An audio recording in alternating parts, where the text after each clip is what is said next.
You're listening to CFRN, the Christian Financial Radio Network. Good afternoon, traders, and welcome back to the CFRN Emini Futures Cast.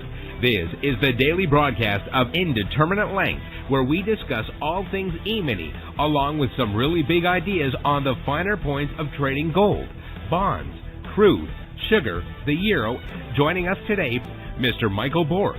From our trading desk in Chicago, Mr. Burton Schlichter. Now, to get things started, let's go to our host and founder in Studio A, overlooking South Mountain, America's largest city park. Here's Dwayne.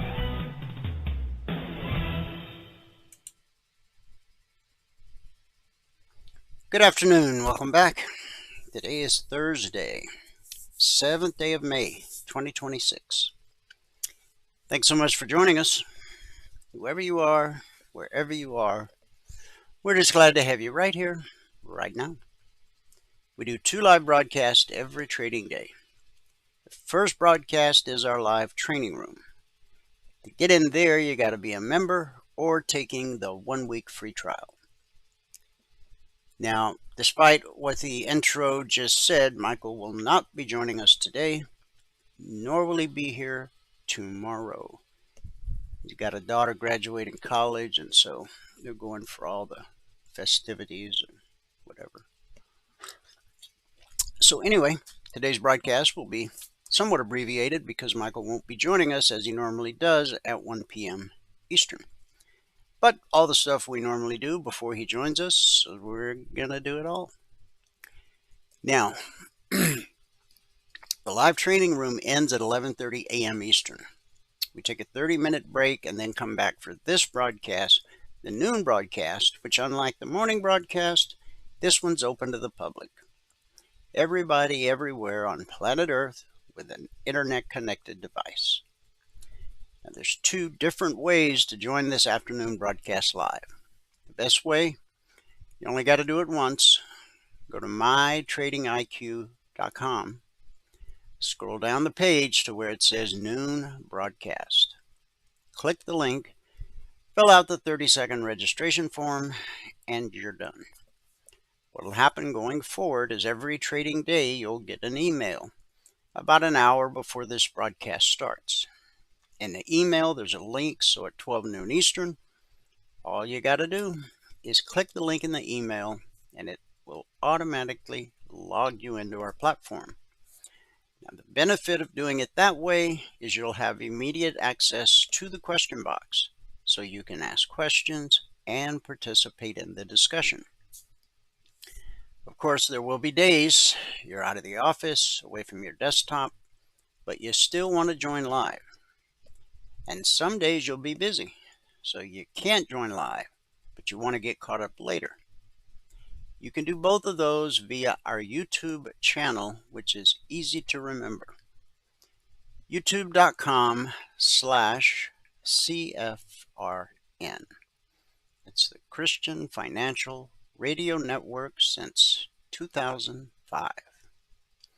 Not only do we broadcast live every trading day on our YouTube channel, as we're doing right now, simulcasting, if you will, but we also archive each and every daily broadcast. Currently, there's over 3,000 daily episodes archived for your educational and viewing pleasure. And if you're new to our neck of the woods, it's a great way to get to know who we really are. Thanks to the power of YouTube, you can scroll back 6 days, 6 weeks, 6 months, 6 years, even more. A lot more. And obviously, you're not going to watch them all, nor do you need to.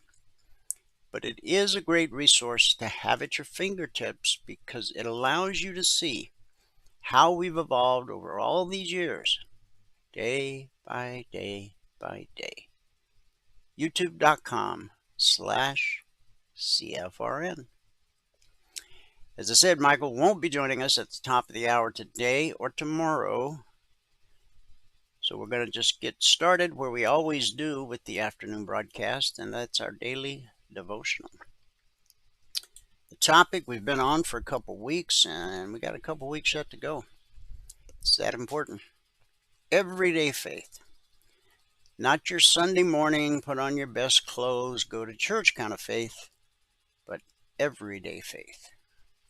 Today's scripture is James 1, verses 2 through 3.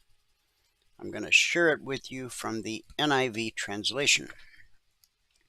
Consider it pure joy, my brothers and sisters, whenever you face trials of many kinds, because you know that the testing of your faith produces perseverance. Without a test, there's no testimony, as they say.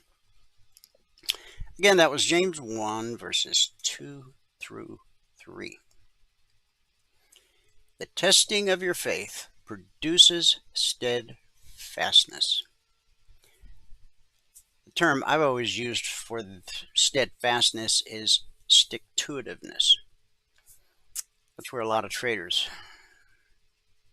don't make the cut, because they don't have the stick-to-itiveness. Now, testing of our faith, while it may be uncomfortable, it is what it is. You know, as humans, we just prefer inspiration as opposed to testing. But God often uses testing. Testing exposes what is stable and what is fragile. It reveals where faith rests on convenience and where it rests on conviction. What feels strong in calm weather is proven in wind. Apple trees depend on wind to grow deep roots. Without resistance, their roots remain shallow. The pressure forces them downward, anchoring them so they can bear fruit later. What feels like strain is actually strengthening. Faith is not so different. You may not enjoy the season you're in right now, but it is producing endurance, so it's not wasted. Steadfastness is not dramatic, it's resilient. It's the refusal to abandon trust when answers are delayed. If your faith has survived disappointment, delay, and confusion, well, then your faith is deeper than you might realize. Testing does not diminish faith, it clarifies it. It drives roots further down into the character of God. And rooted faith holds. There's a question for you to meditate on. How has difficulty strengthened you in ways that comfort never could? That's a good one. Let's pray. Heavenly Father, our prayer today is that you would let our faith grow steady through whatever tests us. It's in Jesus' name we believe and pray. And everybody said, amen. Amen and happy Thursday. Let me give you the numbers from around the world. We'll start here in the U.S. with the cash markets, or the indices as they're called.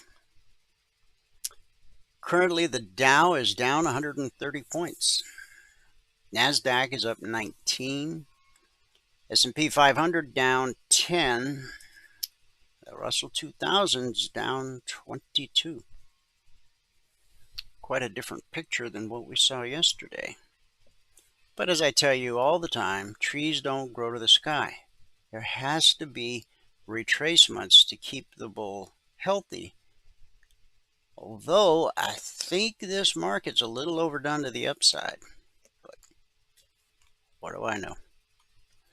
In the commodity basket, crude oil down $1.78, trading 93.30 last. That's a drop of almost 2%. Gold is up $42.30, trading 47.37 last. That's a gain of almost 1%. Silver up $3.54, trading 80.85 last. That's a gain of over 4.5%. And just as a reminder, when the price of silver moves $1, that's worth $5,000 per contract traded. And again, silver's up $3.55. So that would be roughly $17,500 per contract traded. Now silver, when it comes to futures, it's probably not for the new trader. Margins are high, and it can just be a little difficult to trade sometimes. So probably want to cut your teeth on the ES or the Dow or the Russell or maybe the NQ. But when you're ready, silver will be ready as well.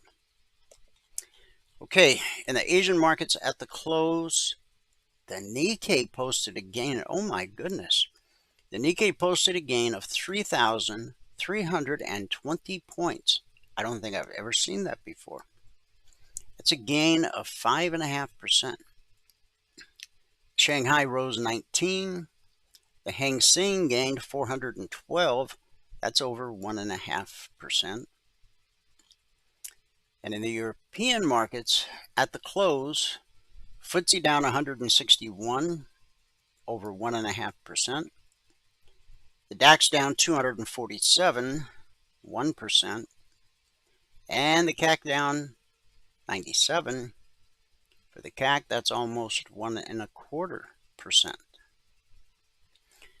So we had a green day in Asia. It was a red day for the UK.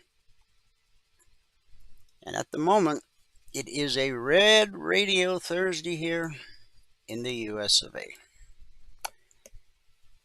We'll go to the news, then we'll go to the alerts, and then we'll go to the charts.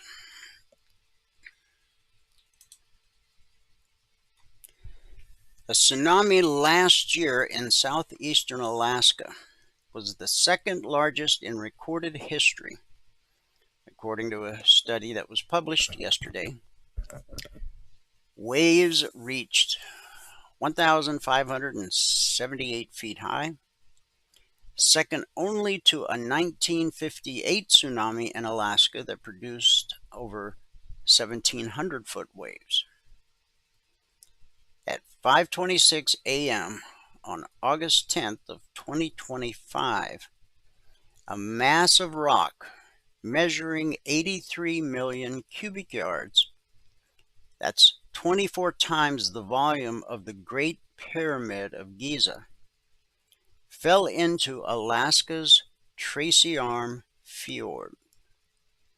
The study's authors blamed climate change. Of course they did, saying the melting glacier next to the mountain left the rock unsupported and vulnerable to collapse. Waves sloshed in the fjord for days and produced seismic activity equivalent to a 5.4 magnitude earthquake, shaking the planet. 3 cruise ships pass through the fjord daily, but due to the early hour, no one was injured. The trial began yesterday for Lu Jinwang, who I'll refer to just as Lu. A U.S. citizen accused of illegally running a Chinese police station in Manhattan. Prosecutors accuse Liu of harassing Chinese dissidents abroad. This was based on a co-defendant who pleaded guilty in 2024. Foreign police stations are not without precedent. The New York Police Department has posts across the world. China reportedly has more than 100 police stations across 53 countries, though it calls them posts or service centers, and claims they provide consulate-style assistance to Chinese citizens abroad. Liu and his co-defendant ran an office in Chinatown called Fuzhou Police Overseas Service Station that helped Chinese citizens renew their driver's licenses. However, Liu also stands accused of harassing at least 3 pro-democracy activists since 2018. One accused Liu of warning him to return to China or his family would be harmed. Liu has pleaded not guilty to the charges, which include acting as a foreign agent. And a little sad news, Ted Turner, the media tycoon who created the 24-hour news cycle when he founded CNN in 1980, passed yesterday at age 87. The Georgia native transformed his late father's billboard company into the media empire Turner Broadcasting System, or TBS. After going into debt buying a struggling local TV station, Turner revolutionized TV by using satellites to beam sports and entertainment nationwide. The station's success gave Turner the momentum to launch CNN, the first fake news network to provide non-stop news coverage. There's no news there, only opinion. Outlets previously aired updates for 30 to 60 minutes once or twice a day. Now, I remember that very well as a kid. In the morning, you got 30 minutes of local news, around 6 o'clock. And then in the evening, at 6 p.m.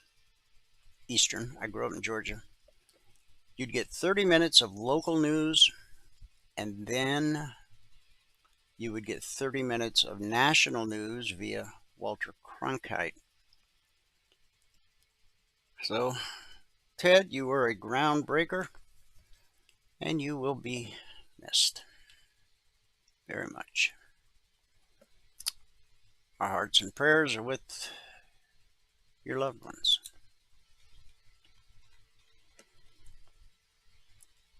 U.S. stocks headed higher at the opening bell today. It looked like we were going to take out the all-time historic high as investors watched for Iran's response to a U.S. peace proposal and combed through labor updates and fresh earnings reports. Well, things have changed. Iran is said to be evaluating a U.S. proposal to end the near 10-week war and is expected to give its response as soon as today. The signs of progress toward relieving the blocked Strait of Hormuz pushed Brent oil futures below 100 a barrel, helping spur a rally in gold as inflation worries eased. Market sentiment also got a lift from this week's steady march of tech earnings, indicating strength in the AI trade. Shares in ARM, initially rose on the chip designer's upbeat revenue forecast, but sank in pre-market trade on concerns about a lack of chip supply. McDonald's first quarter earnings beat estimates as people sought out value, pushing shares higher. Papa John's Pizza missed analyst estimates on the top and bottom line, while Shake Shack reported a net loss. In a busy week for labor data, Thursday brought a challenger report on layoffs in April, which showed AI blamed as the tech sector got hit hardest. A weekly reading on jobless claims came in cooler than expected, setting the stage for the all-important monthly jobs report due out tomorrow morning at 8:30 a.m. Eastern. So we should have an interesting open tomorrow. Wall Street bankers on pace for big pay bumps in 2026 amid the AI gold rush. As the AI boom spurs activity across almost every corner of Wall Street, bankers are coming out on top in compensation hikes. The big banks had a very good 2025. They're doing at least as well, if not better, this year, and pay will be up significantly. That's a comment from the managing director of Johnson Associates. They're going to be pay leaders for the first time in probably a decade, Johnson added. About half of Wall Street workers are expected to see some increase in compensation in 2026. IPO and M&A bankers are estimated to see the biggest jumps, up as much as 20% from last year, according to first quarter compensation projections from consulting firm Johnson Associates. Equity trading pros, who saw the biggest pay rise last year among all work groups, are projected to see an average increase of 12.5%. Bankers advising on this year's deluge of bond issuance are on track for a pay bump of 7.5%, while those catering to commercial and retail are tracking for a 5% pay bump. Workers in alternative markets aren't projected to fare as well. Without counting carried interest, pay at large private equity firms is trending up 2.5%. Those working at mid-size and small PE shops, along with venture capitalists and real estate asset managers, are not projected to receive any pay increase in aggregate. Meanwhile, bonuses are on pace to fall an average of 5% for private credit workers. They rose an average of 6% in 2025 and 10% in 2024.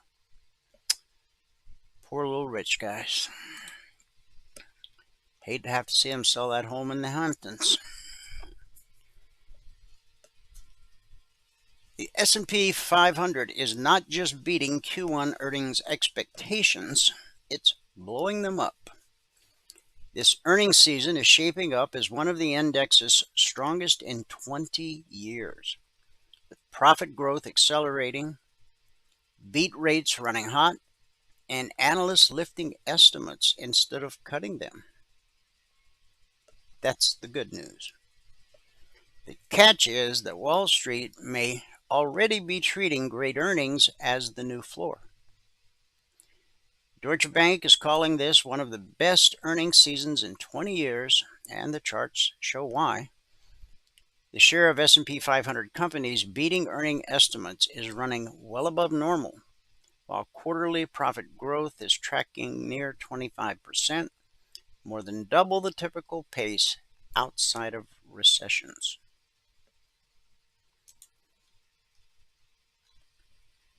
The Federal Reserve Bank of Boston's President Susan Collins said she agreed with colleagues who dissented at last week's monetary policy gathering over wording in the Fed's post-meeting statement that suggested the central bank would eventually resume rate reductions.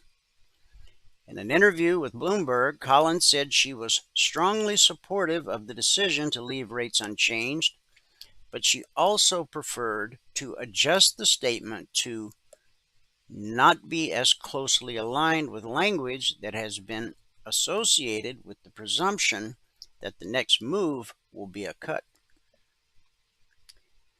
So even if Kevin gets in as the Fed head, if he gets confirmed by Congress, we may still not see a rate cut. Now, Collins is not a voter this year on the rate-setting Federal Open Market Committee, but her view on the statement language highlights an ongoing shift on the FOMC away from consideration of a rate cut in the near future. Her comments show Collins is among a growing number of officials who would also like the Fed to signal more clearly that the next move could either be a cut or a hike. That dynamic will make it more difficult for Kevin Warsh, President Trump's nominee to lead the Fed, to pursue rate cuts once he's confirmed by the U.S. Senate in the coming weeks. Warsh is expected to be at the helm when Fed policymakers gather for their next meeting, which is June 16th and 17th. I don't like the sound of that. So everybody knows who Tony Robbins is. When you have access to enormous capital and an enormous network of power brokers, you can get, well, let's say, creative in how you invest in a particular thesis. The ultra-wealthy, legendary life coach, Tony Robbins, has an artificial intelligence portfolio that spans a power plant and ag tech that uses AI. I bought a power plant in West Virginia. It's called Pleasant Power Plant. Robbins told this to Yahoo Finance at the Milken Institute conference this week. We provide 8% of the energy for the state, but it's a coal power plant. I want to convert it to hydrogen. Well, you better invent some kind of new technology. Robbins added, so we've developed some new technology. But right now I'm partnering with the Hunt brothers. It looks like we're going to convert, actually to get more jobs and do a data center right next to us there. But we're not going to expand the size of the plant. And we're going to do it more with natural gas. At this point, the whole hydrogen idea just isn't there.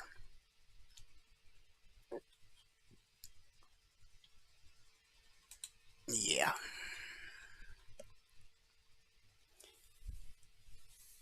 Now, the S&P 500 and the NASDAQ held close to record highs early in trade today. They've backed off a bit.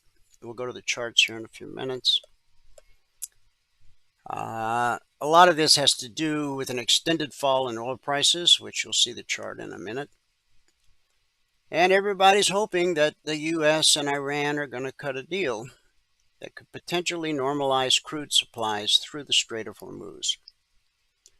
Now, everybody knows I'm a big Trump fan.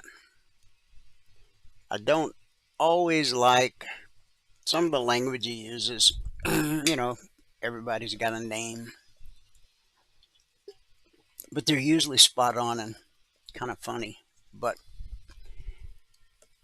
I don't understand this whole business, Project Freedom, where we were going to escort ships through the Strait of Hormuz so that they could have a safe transit. Why did he stop that?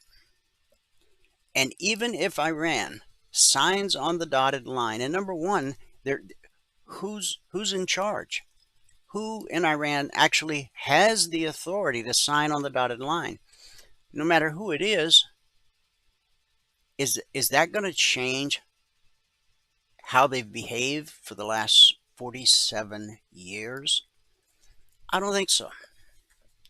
So if President Trump were here right now, I would have to say respectfully, sir, I don't agree with what you're doing. I think you need to go finish the job. Now, by finishing the job, I don't mean blow up all the bridges and take out the electrical grid, because that would hurt the Iranian people. I think all you need to do is go blow up the IRGC. We know where they sleep at night. Sorry, I know that doesn't sound very Christian, and maybe it isn't. But I think that's the only way we put an end to a 47-year-old problem. Moving on.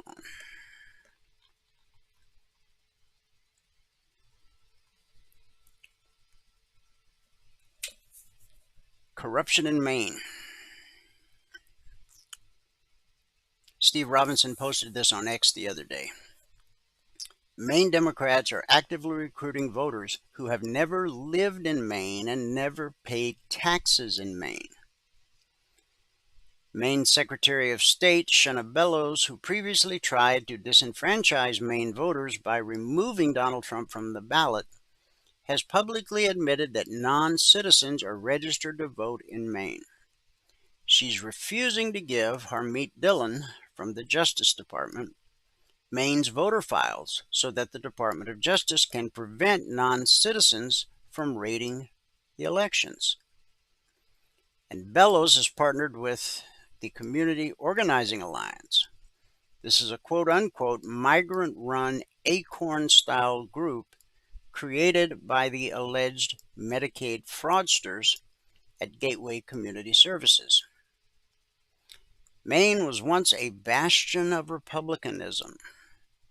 It has important elections coming up. And with Graham Plattner, but again, we're dealing with a woman that tried to keep Trump off the ballot. She's a pure ideologue and in a position of tremendous power. Dangerous combination. And how about that mayor in Seattle? Oh my goodness. Have you listened to her? Seattle's new socialite mayor, socialist mayor, socialite, she wishes. Socialist mayor, Katie Wilson, has been going quite viral over the last few weeks for all the wrong reasons. I know violent crime videos proliferate on social media these days, but this one is especially hard to watch. In a clip captured by a closed-circuit television camera in Seattle, two young men can be seen senselessly beating a 77-year-old man and leaving him face down in the street. Fortunately, the man survived his injuries, but he had to be hospitalized for a week. One of the alleged attackers, 29-year-old Ahmed Abdullah Osman, was quickly detained by police after he tried to evade them. In the police body cam video of his arrest, Osman said that he worked for the state, for Katie, the mayor. According to David Rose at Fox 13, Osman was released on a $5,000 bail for a separate fire alarm tampering charge 2 days after the attack, as Seattle police conducted their investigation. They are now unable to find him after they put out a warrant for his arrest. The whole thing is infuriating, to say the least.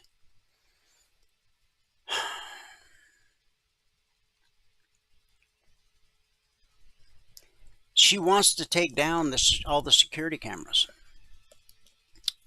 because she's afraid ICE is going to use it to find people who are in our country illegally. She's more concerned with the criminals than she is her constituency. It's infuriating. It's sick. How did we allow this to happen? Can you imagine what a mess we would be in if Kamala Harris had won the last presidential election? Anyway, this is our last bit of news. Mississippi Republican Governor Tate Reeves, no relation, as far as I know, is opening the door to redrawing several of his state's electoral maps after the Supreme Court handed Republicans a major win against race-based redistricting. Reeves told the Daily Caller in an exclusive interview yesterday that Mississippi lawmakers are already preparing for a special session focused on the state's Supreme Court districts, but said he has the authority to expand that call to include other redistricting matters, potentially including its congressional and state legislative maps. Well, that wore me out. Let's go to Logic 247. That's our 24/7 around-the-clock E-mini alert service. It's not just E-minis, it's also crude, gold, and silver. We're in week 405. Over the last 405 weeks, we've issued over 22,200 individual handcrafted alerts. And what we've averaged on a weekly basis is 20% or less of the alerts being stopped out based simply on market structure. A simple process we teach all of our passport holders.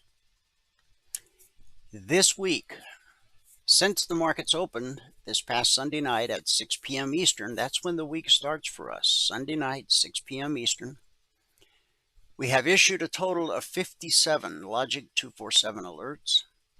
One never triggered. And when Valerie did the recap this morning at 6:30 a.m. Eastern, we were still waiting on the outcome of 20. She will, of course, update the recap this afternoon ahead, as she does every day, ahead of tonight's members-only workshop. So with 57 issued, one never triggered, and 20 waiting, we've got 36 actionable alerts. And so far, nothing stopped out. Now, I gotta believe before the final bell tomorrow, there's going to be a stop out. I don't think we've ever had a week with 0%. We've had 3%, we've had 4%, 5%, 6%.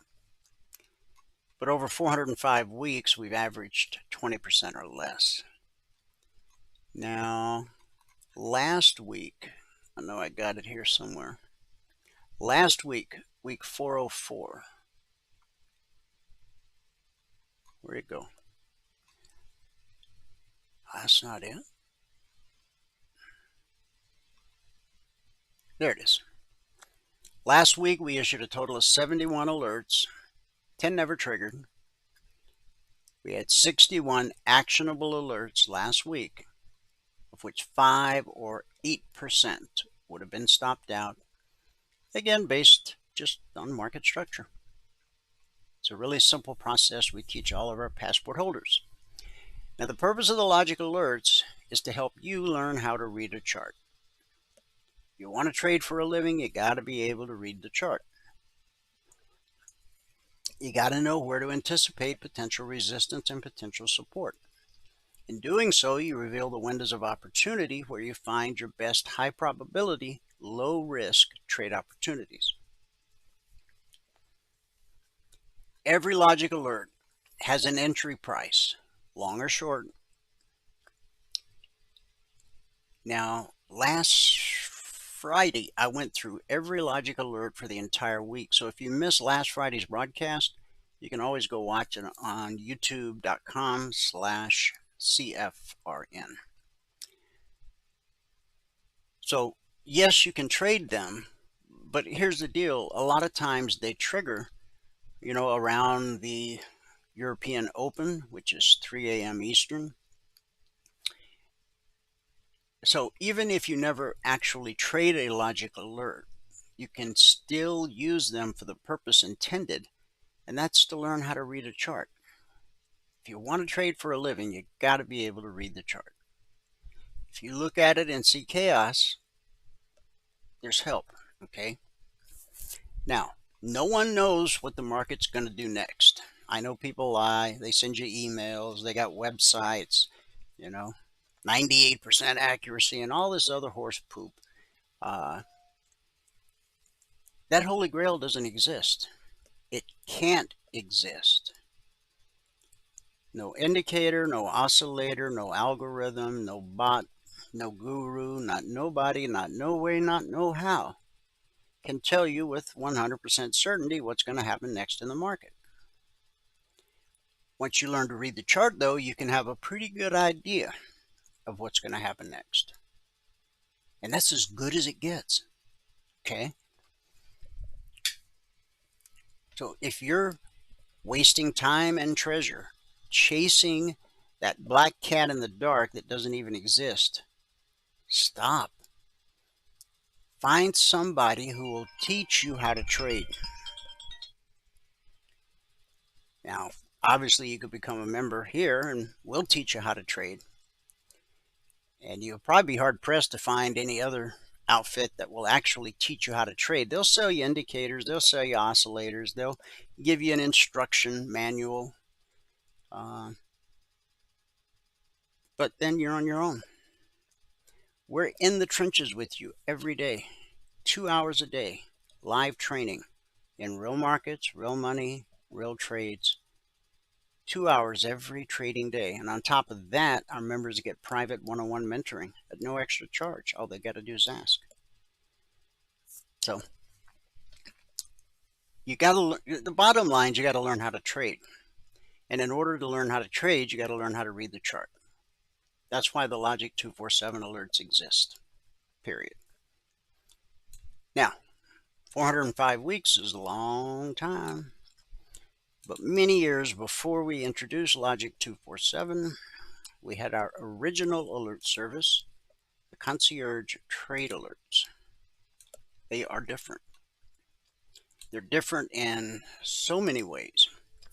But for the purpose of this discussion, I'll just say this.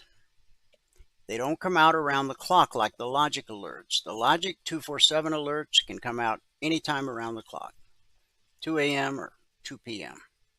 Futures trade around the clock. We have traders around the globe. Our day session is their night session and vice versa. But the CTAs, they don't come out around the clock.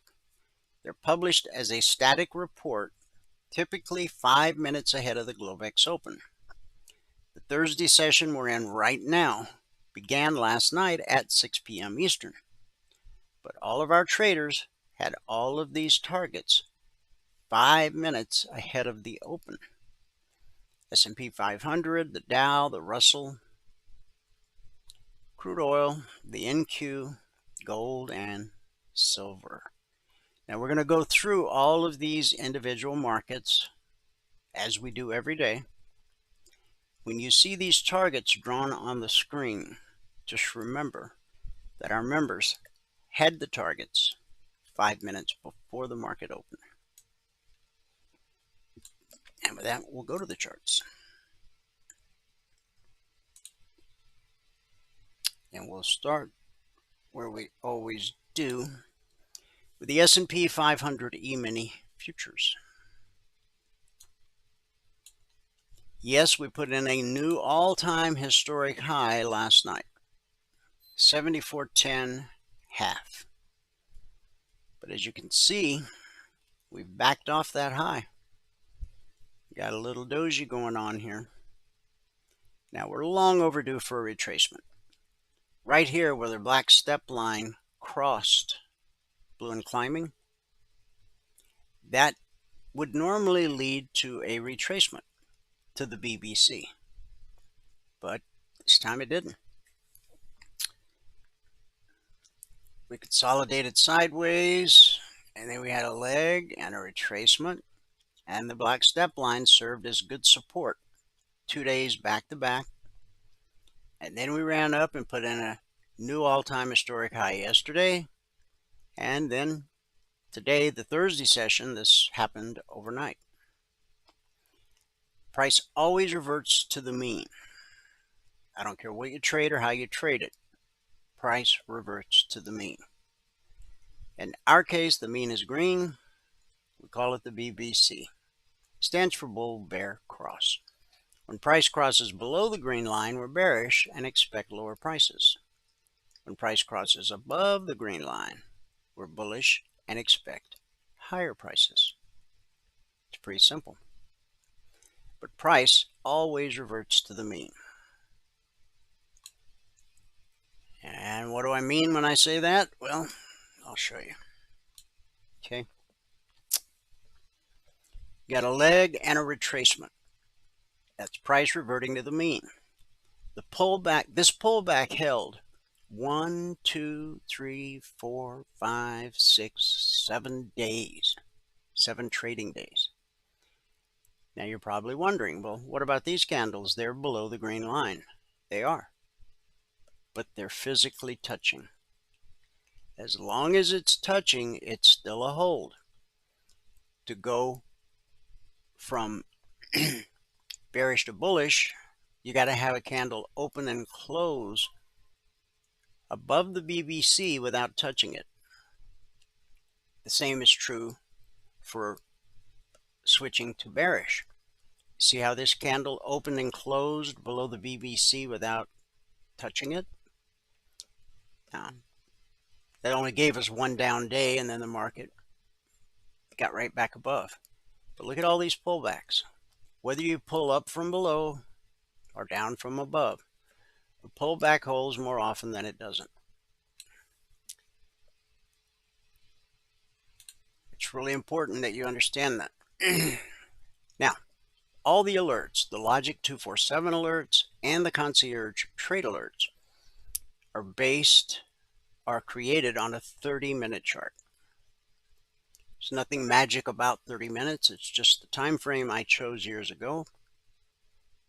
And, well, they say if it's not broke, leave it alone. So it's exactly what I did. We had a gap lower open last night, but we're above the BBC, so we expect higher prices. When price is above the BBC, the green line, you expect higher prices. Now here's an example of the pullback held, the pullback held, the pullback held, the pullback held, the pullback held, the pullback held. Now we've had a change. This candle opened and closed below the BBC without physically touching it. So now, instead of looking for long trades, I would be looking for short trades.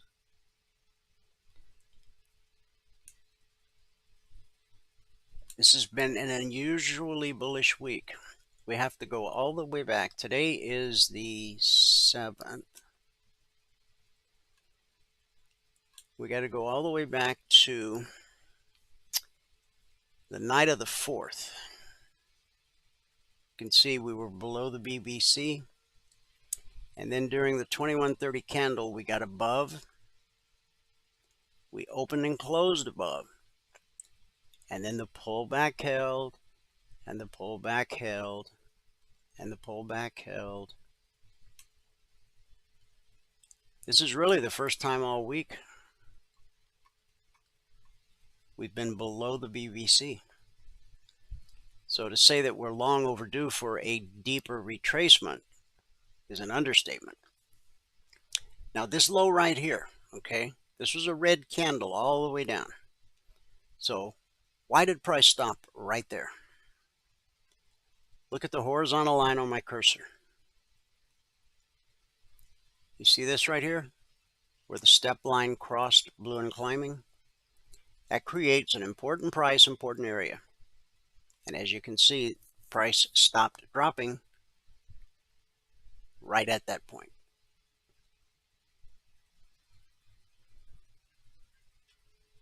Take a good look at this, okay? So we bounced off that support. We're coming back down again. Now, this is where we'll find out if the dynamic of the market has truly shifted from bullish to somewhat bearish. The long target up here, we hit it and we spiked it. So we had a gap lower open, then red and falling turned to blue and climbing. Red and falling is bearish, blue and climbing is bullish. Oh, and maybe I forgot to say, the vertical line separates today Thursday from yesterday Wednesday, and back over here is Tuesday. Okay. The horizontal lines are the weekly trading zones. The weekly trading zones are published every Monday morning at 6:15 a.m. Eastern. Once they're published, they're carved in stone for the entire week. They don't change in any way whatsoever. We first published the zones on a Monday, December 14th of 2009. 7411/12 is the highest weekly zone this week.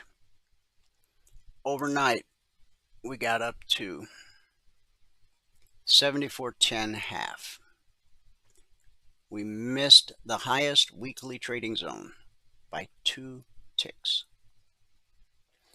Now, the idea behind the zones is that when price rallies up to a zone, we expect resistance until proven otherwise. When price drops to a zone, like it did here, we expect support until proven otherwise. Only one of 3 things happens when price encounters a weekly trading zone. 70% of the time, it's this, consolidation. 20% of the time, it's this, rejection. 10% of the time, the slice. That's when a 30-minute candle slices through a zone like it's not even there. When that happens and the move runs out of steam, price will typically retrace back to the zone it sliced through and continue in the direction of the slice. Well, it did everything it was supposed to do, but it just didn't pull back as far as we would expect. The low of this candle is 73.23, and this zone is 73.20/21. So on the pullback, we missed the zone by 2 points. That's bullish when that happens. But typically, you'll see price come all the way back to the zone it sliced through and then continue in the direction of the slice. Okay. So now you understand what all the different lines are. The vertical lines separate the days. The horizontal lines are the weekly trading zones. Now, when we publish the zones, we're not saying that price is going to go to the highest zone or going to go to the lowest zone. What we're saying is we don't expect price to close the week above the highest zone or below the lowest zone. But throughout the week, when price runs up to a zone, we expect resistance until proven otherwise. See how we consolidated and then continued the move, but then on the pullback, support. First it was resistance, then it became support. Support will always send the market looking for resistance, which it found at the zone. Resistance always sends the market looking for support. The pullback to the BBC holds more often than it doesn't. There, there, there, there. You get the idea. It holds until it doesn't. Now we're going back to challenge the low of the session right here. So if we take out that low, where, based on market structure, should you expect potential support?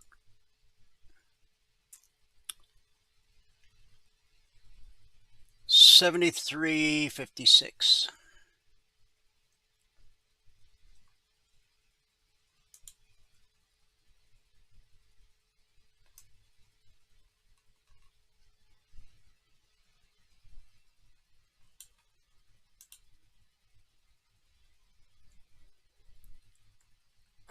And then the low of this candle, which is 73.55. So we'll just let that one line suffice. The next spot,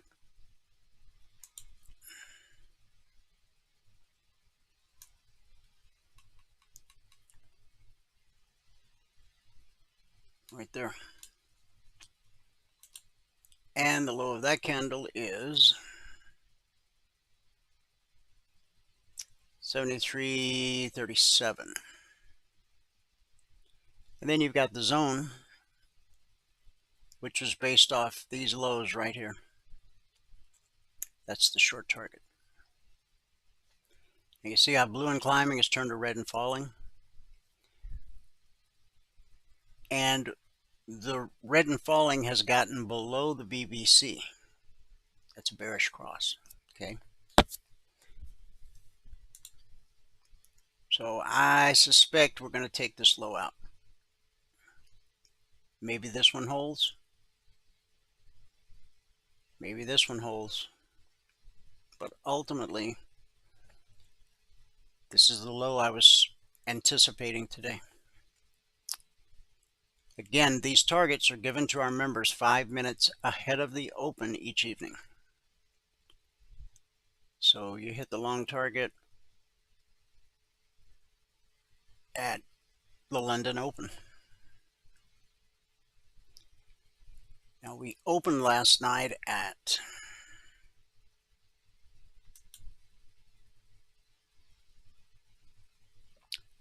$73.80 basically. From 73.80 we ran up 27 points to the target. Now when the market found resistance, it's got to go look for support. Once it finds support, it's got to go look for resistance. Resistance sends you back to support. Support sends you back to resistance. Resistance sends you looking for support. And so far, the market found support at a spot you would anticipate, you would expect. Now, a break of this low right here will take the market down to here, and then here, and then here. Unless Trump puts out a post on Truth Social and the market's doing about face. So it's been a while since we had a down day. Let's go back and look at the daily for a second. Green, green, green, green, green, green, green, green, green, green. Oh, we had a couple down days here. Now, from a daily perspective, you see where the black step line and balloon climbing are? They're right at the low of yesterday. So that should be good support. What was yesterday's low? Well, 73.0, we'll call it 73.05. That wasn't the exact low of yesterday. 73.05. What was it? 72.93. 72.93 would be way down here. So maybe we don't do it all in one session, or maybe we do. The Dow.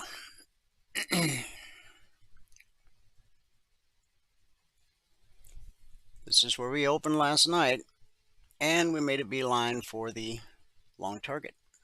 Now, what was the long target based on? Market structure. You see this high back on May 1st? That is the long target. We opened above the BBC, so we expect higher prices. We got them.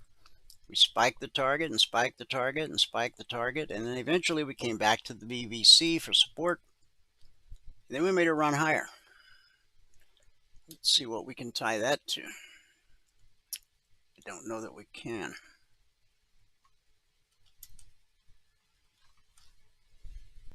Yeah, this chart's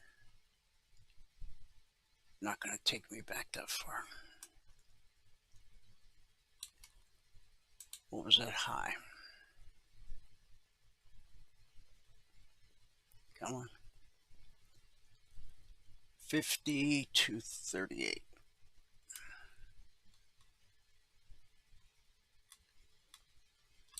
Yeah, we're not going to see anything there. Okay. Let me open it back up.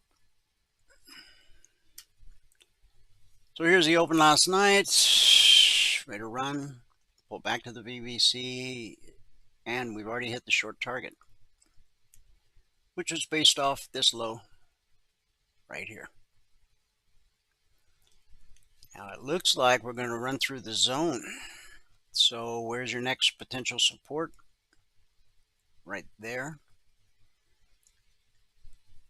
49,710. and then 49,655. And then this area right here is really important. You see where the black step line crossed red and falling and turned it to blue and climbing? That often can act as a magnet. So if we get down to 49,510 today, don't be surprised. Obviously, we have some areas where the market can find potential support, but once those are overcome, then in fact, let me draw it out. That's a trade I would take all day long, right there. I'm getting in once we break that low and getting out before we get to this support area. Top of that window is, we'll call it 630 down to 570. 630 to 570. Is that 60 points? You only need 20 points to get your goal for the day. 60-point window of opportunity. That's if we keep dropping. But again, the market could find support here. It could find support here. But if it takes out that support, then I think it's going to go to this support. But I'm always conservative with my windows of opportunity. Okay? That's why my entry is not right at the bottom of that candle. I want price to prove itself.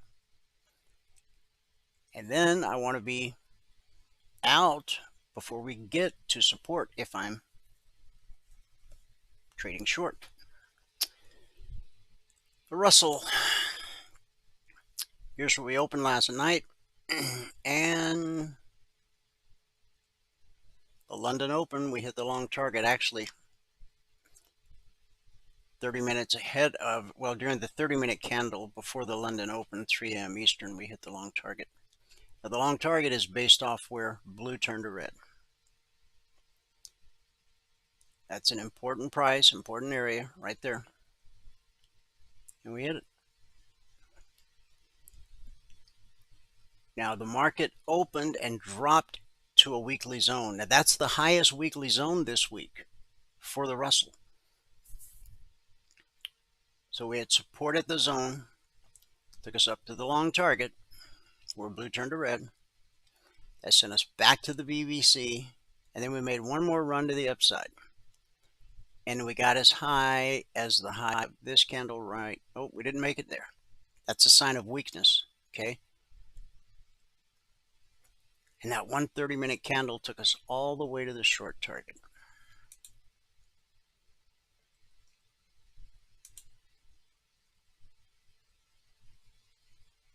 Now, the current low, look at the horizontal line on my cursor. It's right here. If we break that, then look for support right here, 28.42. And after that, the zone. And this chart tells me right now that we're going to continue lower, because the black step line is not attempting to cross red and falling. If we consolidate sideways for a couple of candles, then the step line will cross red and falling, and that means we get a retracement back to the BBC. So, long target hit, short target hit. Now, again, we traded above the highest weekly zone. But the rule of thumb is by close of business on Friday, we expect price to be below the highest zone and above the lowest zone. Pretty simple. This is a nice example of the slice, okay? Now this zone is 2839/2840, and the low of this candle is 2839.8. So when a 30-minute candle slices through a zone like it's not even there, When it runs out of steam, it will typically retrace back to the zone it sliced through and then continue in the direction of the slice. And that's exactly what it did.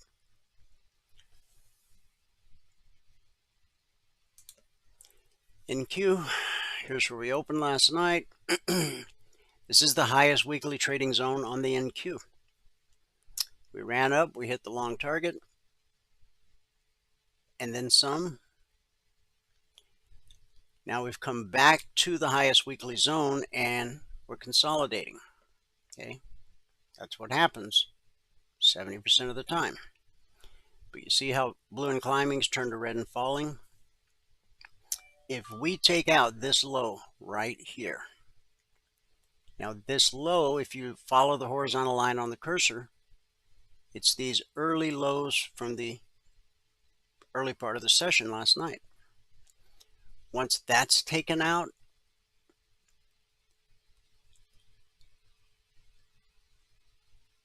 this is real important right here. See how the black step line crossed red and falling and turned it to blue and climbing? So right there, 28, we'll just call it 28,510. You should expect support there. Probably good for a bounce. But if the downtrend holds, then we may see the short target today. Crude oil. We opened right at a weekly zone. This window of opportunity I drew yesterday live on the broadcast never filled. Just kind of consolidated sideways at the zone, and we dropped to the short target. Now the short target was based off of where red turned to blue. We hit it and bounced, and then we took it out.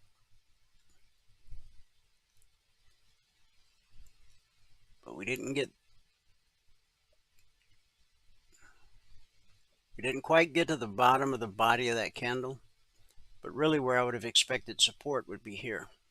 But you got to trade what's in front of you. No matter what you think, you got to trade what's in front of you. Okay. So when the market finds support, what's I got to do? Go look for resistance. And when price rallies up to a weekly trading zone, what do we expect? Resistance until proven otherwise.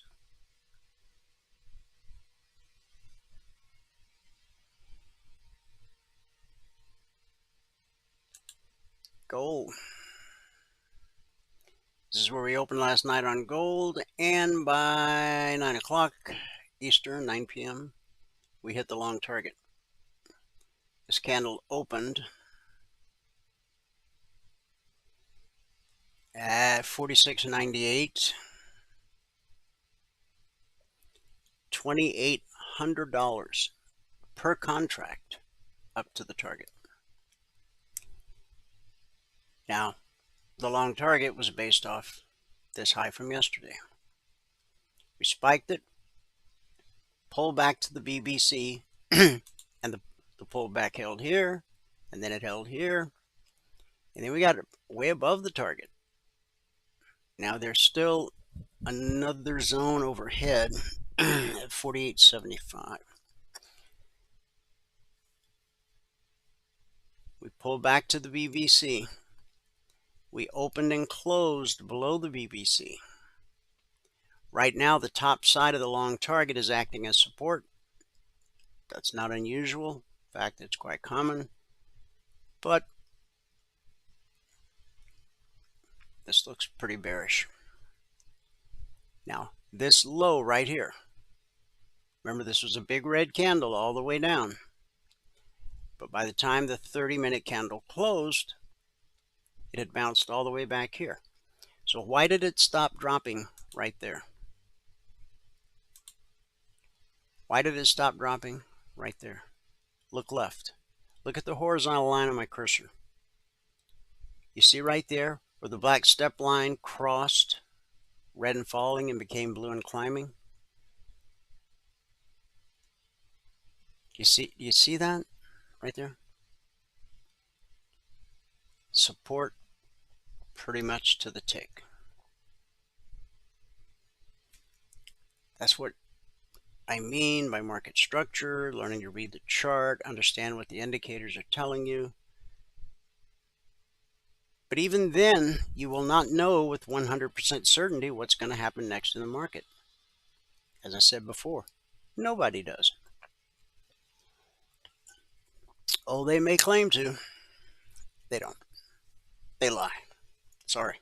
It's just the truth about trading. Bunch of liars and scam artists. But since 2005, we've made a difference in the world of trading. Some of you have been with us for the whole ride. All right, last is silver. Oh, it was looking so pretty up here at 82.67. This was the open last night. We dropped to the BBC and the weekly trading zone. Okay, that's support times 2. Dropping to the zone, we expect that to be support. Pulling back to the BBC, we expect that to be support. So that's support times 2. Gave us a leg and a retracement. Pull back held. Then another leg that took us to the target and through the target.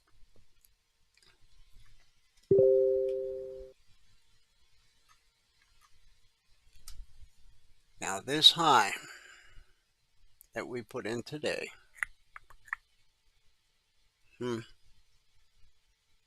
it's not really an area that I have looked at as potential resistance.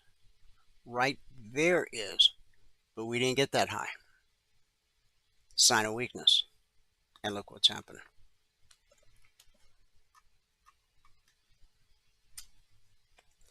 Now we've had a candle open and close below the BBC. So we'll probably come back to test this low, which is this low right here.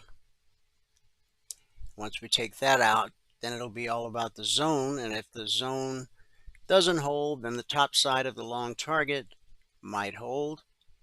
If we trade through that right here, where the black step line crossed red and falling, turning it to blue and climbing, we'll call that 78.45. That's potentially good support.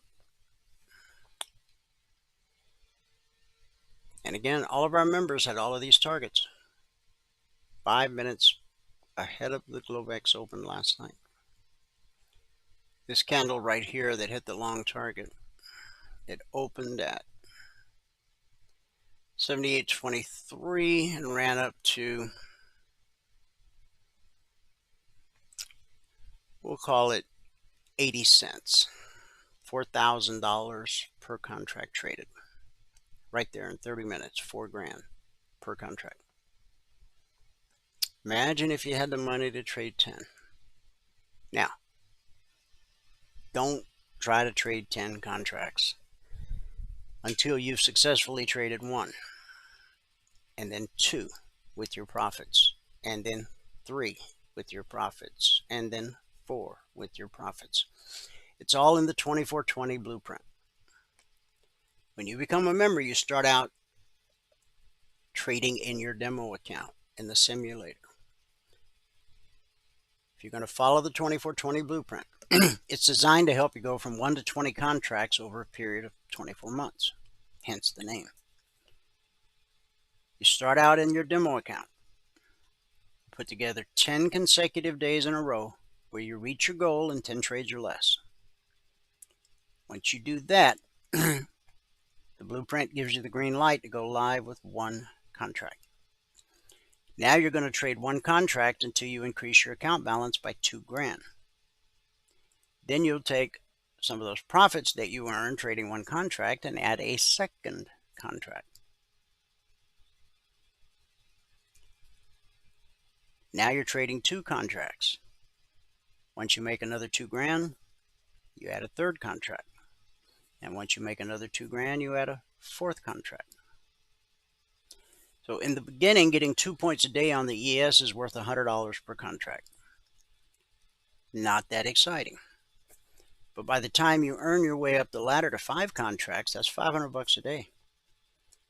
And at 10 contracts a day, that's $1,000 a day. I've seen so many traders make the mistake. They sell they retire, they sell their business, whatever. They got a big nest egg. So they have a couple of good days with one contract where they get their goal. And it's like, oh, I got this figured out.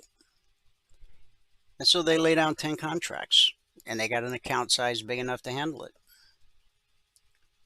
And they get wiped out. Don't do it. If you don't have the patience and self-discipline to pace yourself, it's all laid out in the 24/20 blueprint. Now, because there's not as much liquidity in the markets as there was back when I originally wrote the 24/20 blueprint.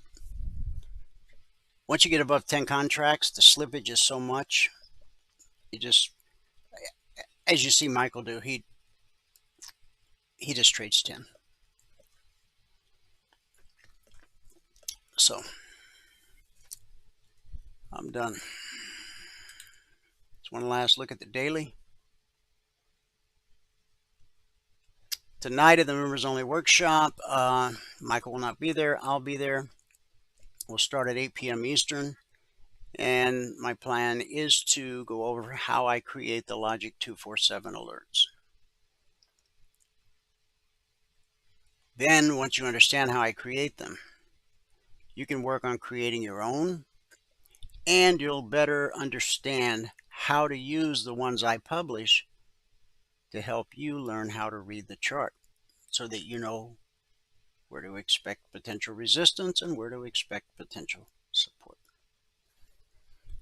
To become a member, get a hold of Valerie, email her support@cfrn.net, call her at 949-42-EMINI. She'll send you all the information you need to make a well-informed, intelligent decision as to whether or not what we do is right for you. Once you become a member, you get 2 hours of live training every trading day. Private one-on-one mentoring, no extra charge. All you got to do is ask. The strategy you learn, the indicators you use as a passport holder are fluid across all markets and all time frames.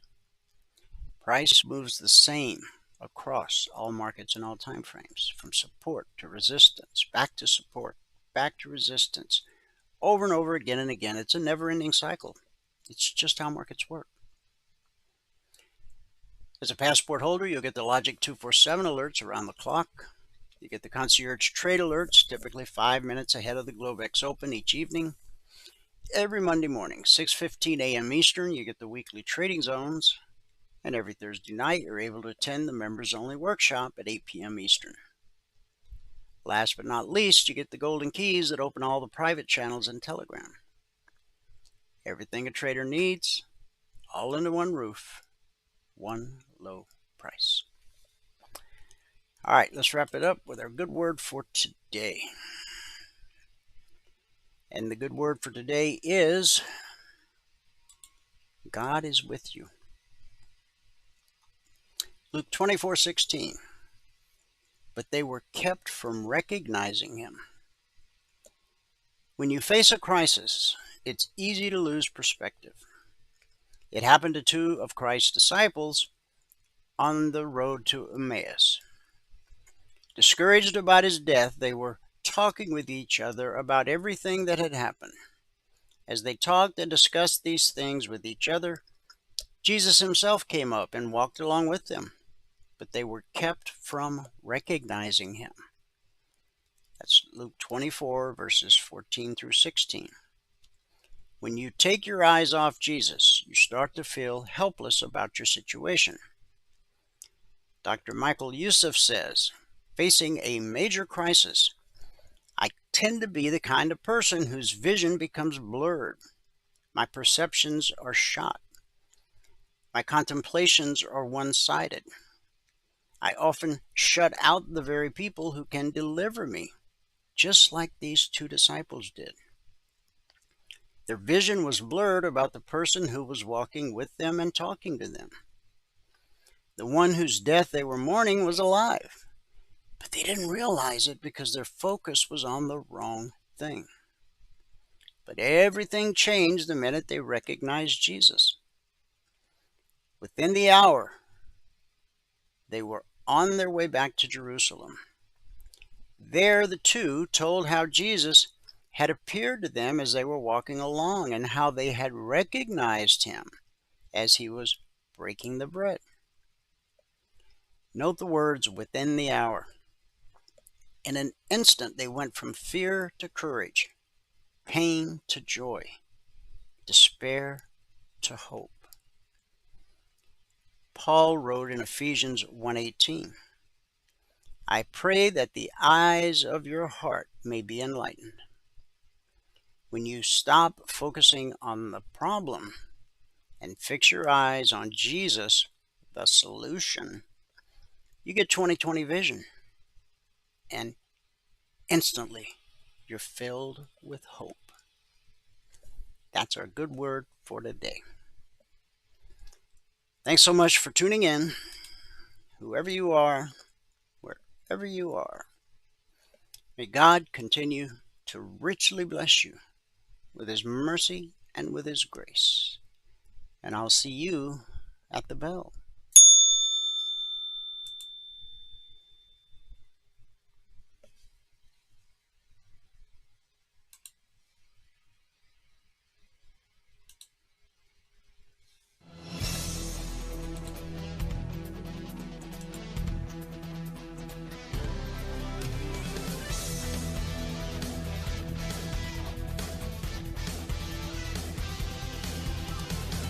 Remember this, there is no greater return on investment than to see a human life changed and given hope.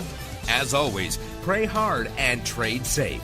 Any financial information discussed on this show is simply the opinion of our host, Dwayne Reeves, his co-hosts, and guests. To learn more about trading E-mini futures or to take a 1-week free trial in our live trading room, call 1-866-928-3310. 866-928-3310. Information discussed on this radio program should not be construed as a recommendation to buy or sell any security.